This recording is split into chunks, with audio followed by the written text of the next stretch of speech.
Getting started on any task or work in life can be challenging, but here are 5 tips to help you take that first step. Number 1, set clear goals. Define what you want to achieve and set specific, achievable goals. Having a clear target will give you direction and motivation to start.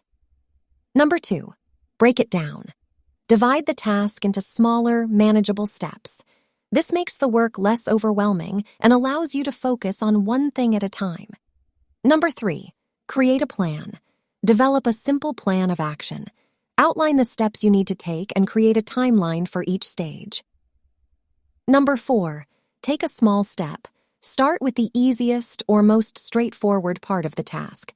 Taking a small step will build momentum and confidence to tackle the larger aspects. Number 5, specially focus on this point. Overcome procrastination. Recognize and address procrastination. Identify the reasons for delaying and find strategies to overcome it, such as setting deadlines or seeking accountability from others. Remember, the first step is often the most challenging, but taking action is the key to moving forward and achieving your goals. Thanks for watching the video. Do like and subscribe Mr. Guide for more life videos regarding millions of tips and tricks.